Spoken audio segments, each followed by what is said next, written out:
Hi friends, ఈరోజు మనం TET మరియు డిఎస్సికి ఉపయోగపడేటువంటి ముఖ్యమైనటువంటి ప్రశ్నల్ని నేర్చుకుందాం. ఇక్కడ ఫస్ట్ క్వశ్చన్ చూడండి. If 9a is a 2-digit prime number then a+1 equal to అన్నారు. ఇక్కడ 9a అంటే 90స్లో ఉన్నటువంటి ప్రైమ్ నెంబర్. 90స్లో ఉన్న ప్రైమ్ నెంబర్ ఏంటి? 97 ఒక్కటే. అంటే ఇక్కడ ఏ ప్లేస్లో ఎవరున్నారు? 7 ఉన్నారు. కానీ ఇక్కడ మనల్ని ఏమడిగారు? a+1 అన్నారు. సో 7 + 1 ఎంత? 8. So option 4 is right answer.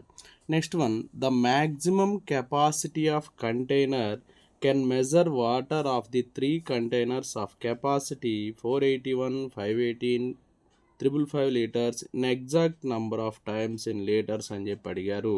ఇలా మ్యాక్సిమం కెపాసిటీ అన్నప్పుడు హెచ్సిఎఫ్ అనేది ఫైండ్ అవుట్ చేయాలి. ఇక్కడ మనకి 481 అని చూడమ్మా, 481 తోటి 518 చేద్దాం. ఓకేనా? అలా చేసినప్పుడు 481 వన్స్ 481. ఓకే, ఇక్కడ సబ్ట్రాక్షన్ చేస్తే 37 వస్తుంది. ఇక్కడ మళ్ళీ 481 రాసుకుంటాం. 37 13s వచ్చేసి 481. సో ఇక్కడ ఈ రెండిటికి 37 అనమాట.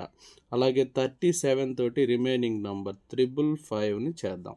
ఓకేనా? 37 తోటి 555 చూద్దాం. 37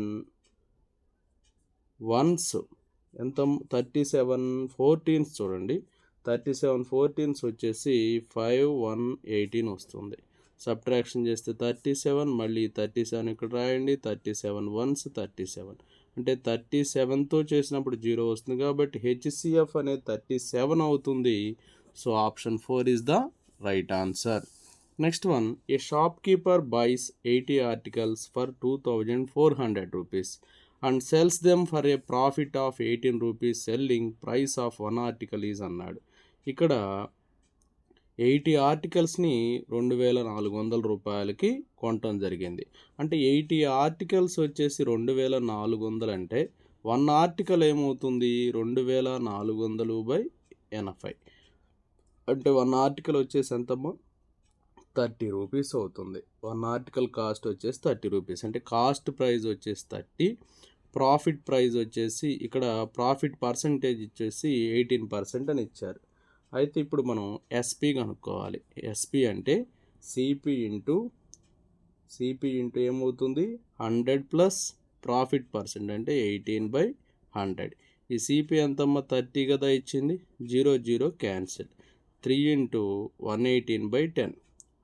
2 5s, 2 9s, 2 5s, 59 3s వచ్చేసి 177/5.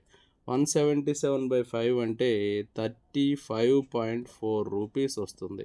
సో సెల్లింగ్ ప్రైస్, ఒక ఆర్టికల్ యొక్క సెల్లింగ్ ప్రైస్ ఎంత? 35.4 rupees. So option 3 is the right answer.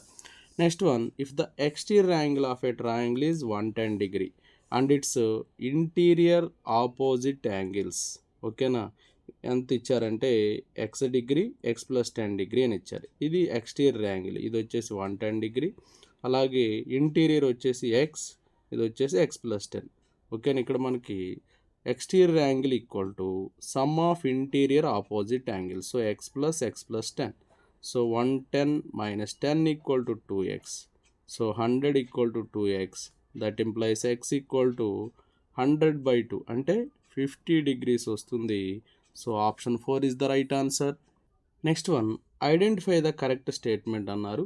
ఇక్కడ a triangle can have 2 right angles అన్నాడు. Sum of all angles in a triangle 180. ఇక్కడ 2 రైట్ యాంగిల్స్ ఉంటే third angle ఉండదు కాబట్టి ఇది కరెక్ట్ స్టేట్మెంట్ కాదు. Next, minimum number of acute angles of a triangle is 2 అన్నాడు. ఇక్కడ ఇది కరెక్ట్ అవ్వడానికి అవకాశం ఉంటుంది. మినిమం 2 ఉంటాయి, మ్యాక్సిమం 3 కూడా ఉంటాయి. కాబట్టి ఇదే కరెక్ట్ స్టేట్మెంట్ అవుతుంది. Next, A triangle can have all the 3 angles greater than 60 అన్నాడు.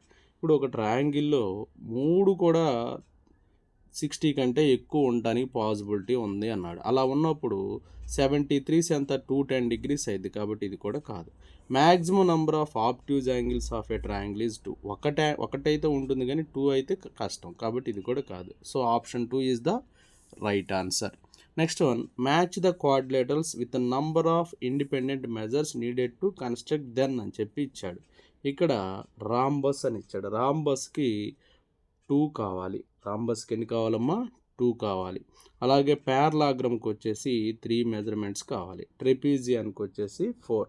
కాబట్టి చూడండి A3 B1 C2 ఆప్షన్ 3 అనేది కరెక్ట్ అవుతుంది. రాంబస్కి ఏమో 2, ప్యారలాగ్రామ్కి 3, ట్రెపీజియానికి 4. If ABCD is a parallelogram then triangle ABC is congruent to అని చెప్పి ఇచ్చాడమ్మా. చూడండి ఇప్పుడు ABCD అనేటువంటి ప్యారలాగ్రామ్ డ్రా చేద్దాం. ABC ఇది వచ్చేసి D. ఇప్పుడు ఇలా డ్రా చేసామనుకోండి, ట్రయాంగిల్ ABC అనేది దేనికి కాంగ్రూయెంట్ అని చెప్పి ఇచ్చాడు. చూడండి చాలా క్లియర్గా మనకు కనిపిస్తుంది ABCDA. కాబట్టి ట్రయాంగిల్ ABC అనేది ట్రయాంగిల్ CDAకి కాంగ్రూయెంట్ అనమాట. ఓకేనా? AB equal to CD, BC equal to AD కాబట్టి అలాగే ఈ యాంగిల్కి ఈక్వల్. ఓకే, చూడండి ఇక్కడ ఇది కామన్ సైడు SAS కూడా వస్తుంది. ABC అనేది CDAకి కాంగ్రూయెంట్ అవుతుంది. CDA అనేది ఆప్షన్ 2లో ఉంది. Option 2 is the right answer. Next one, 2 diagonals of a rhombus are 2x plus 4, x plus 4. Then the area of rhombus అన్నాడు. ఏరియా ఆఫ్ రాంబస్ యొక్క ఏరియాకి formula half into D1 into D2. ఇక్కడ half into diagonal 1 వచ్చేసి 2x plus 4 ఇచ్చారు, diagonal 2 వచ్చేసి x plus 4 ఇచ్చారు. ఇప్పుడు ఈ దీంట్లోంచి 2 కామన్ చేస్తే 2/2 into x plus 2 into x plus 4. 2 cancel అయిపోయింది. మనకి x plus a into x plus bకి ఫార్ములా తెలుసు. ఏంటి? x² plus a plus b into x అంటే 2 plus 4 into x plus ab అంటే 2 into 4. So x² plus 6x plus 8 అనమాట. x² plus 6x plus 8 అనేది option 4లో ఉంది. So option 4 is the right answer.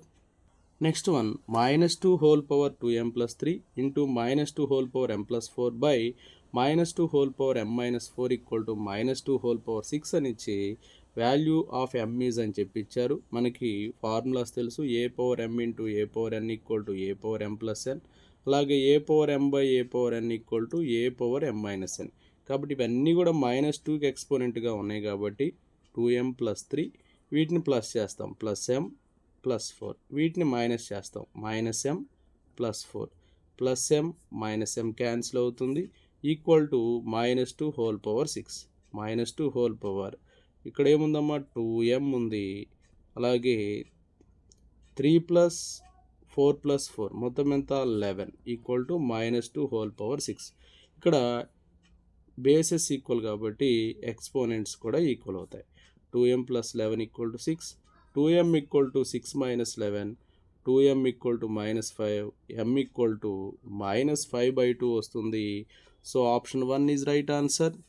Next one, ఇక్కడ 2x plus 1/4 plus 3 equal to x minus 2/5 అని ఇచ్చి x value అడిగారు. ఇక్కడ LCM చేద్దాం. 4 ఎల్సిఎం అవుతుంది. 2x plus 1 plus 3 4 12. అలాగే ఇక్కడ x ఈక్వల్ టు ఇక్కడ చూడమ్మా ఇది 4, ఇక్కడ ఏమైంది? x minus 2. So cross multiplying చేద్దాం. 2x ప్లస్ 13 కాబట్టి 5 2s 10x, 5 13s వచ్చే 65, 4 తోటి చేస్తే 4x minus 8. So 10x minus 4x equal to -8 ఈ ప్లస్ 65 వస్తే -6x equal to -73, x equal to -73/6. So ఇది ఆప్షన్ 2లో ఉంది. So option 2 is right answer. Next one, median of first 10 multiples of 6 అన్నాడు. So చూడమ్మా 6 యొక్క మల్టిపుల్స్ 6th టేబుల్ రాస్తే సరిపోతుంది. 6 3s 6 4s 24, 6 5s 30, 36, 42, 48, 54, 60. So median అన్నప్పుడు ఇటు 4 అటు 4 రిమూవ్ చేస్తే వీటి యొక్క యావరేజే మీడియన్ అవుతుంది. అంటే 30 ప్లస్ 36/2 అంటే 66/2, 33 వస్తుంది. So option 2 is right answer. Next one, 12,405 గ్రామ్స్ని కిలోగ్రామ్స్లో మార్చమన్నారు. అంటే 12,400/1000 అవుతుంది. దీన్ని ఎలా రాస్తాం? 12.405 కిలోగ్రామ్స్ అని రాస్తాం. అంటే వీటిని కిలోగ్రామ్లో మార్చాం. ఇక్కడ 1 2 3 3 జీరోస్కి ఇక్కడ ఇస్తాం decimal. So option 2 is right answer. Next one, in a parallelogram ABCD, AB 24, BC 10 and the height corresponding to the base CD is 6 cm, then the height corresponding to the base AD in centimeters అని చెప్పి ఇచ్చాడు. చూడండి ఇలా ఒక ప్యారలాగ్రామ్ draw చేద్దాం. ఈ ప్యారలాగ్రంలో ఇది A B C D అనమాట. సో ఇప్పుడు ఏబి వచ్చేసి 24 ఇచ్చారు, బీసీ 10 అని ఇచ్చారు. అలాగే నెక్స్ట్ వచ్చేసి హైట్ సిడి వచ్చేసి చూడమ్మా, సిడి ఇక్కడ ఏమి ఇచ్చారంటే height corresponding to base CD 6 centimetres అన్నాడు. ఈ హైట్ వచ్చేసి 6 అన్నాడు. అయితే ఇక్కడ మనల్ని ఏం కనుక్కోమన్నారంటే చూడండి, ఏడి ఎంత బీసీని బేస్గా తీసుకుంటే అప్పుడు ఏమవుతుందని చెప్పి అడిగాడు. ఇక్కడ మనకి ప్యారలాగ్రామ్ ఏరియా ఫార్ములా ఏంటంటే బేస్ ఇంటూ హైట్. ఇక్కడ ఫస్ట్ 24 ఇంటూ 6 తీసుకున్నాం, 10 బేస్గా తీసుకున్నప్పుడు హైట్ కనుక్కోమన్నారు. సో చూడండి 24 6s ఎంత 144, 10 ఇటు వస్తే బై అవుతుంది. సో హెచ్ ఈక్వల్ టు 14.4 వస్తుంది. So option 1 is right answer. Next one, the total surface area of cube is 1296 square centimetre, then its lateral surface area అని చెప్పి అడిగారు.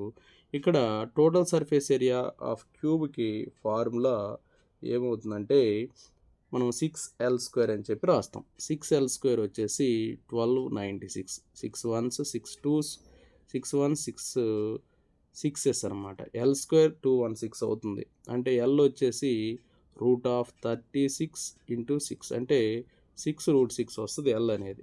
అండ్ ఇక్కడ లేటరల్ సర్ఫేస్ ఏరియా అడిగారు, దీనికి 4L square formula. 4 into L square వచ్చేసి 216 అమ్మ. So 4 into 216 అంటే 864 వస్తుంది. So option 3 is right answer. Next one, x plus y అనేది 8 ఇచ్చారు, XY అనేది 12 ఇచ్చి x² + y² by x - y whole square అన్నాడు. ఈ x² + y² నేను ఎలా రాస్తానంటే x + y హోల్ స్క్వేర్, అంటే ఇక్కడ +2xy లేదు కాబట్టి మనం -2xy రాసుకుంటాం. ఇప్పుడు దీన్ని ఎక్స్పాండ్ చేసిన x² + y² వస్తుంది. నెక్స్ట్ x - y హోల్ స్క్వేర్ని ఎలా, ఇక్కడ x - y హోల్ స్క్వేర్ అన్నాడు అంటే ఏంటి, x² + y² - 2xy. దీన్ని కూడా నేను x + y హోల్ స్క్వేర్గా రాస్తా. అలా రాసినప్పుడు ఇంకొక 2xy సబ్ట్రాక్ట్ చేయాలి కాబట్టి ఏమైంది -4xy అవుతుంది. సో ఇప్పుడు x + y హోల్ స్క్వేర్ అంటే 8 whole square -2 into 12 by 8 whole square -4 into 12. So 8 square అంటే 64 -2 12s వచ్చేసి 24, 64 - 48, 64 - 24 అంటే 40 వస్తుంది, 64 - 48 అంటే 16 వస్తుంది. సో చూడండి 8 5s 8 2s 5/2 వస్తుంది. So option 3 is right answer. Okay, thank you for watching.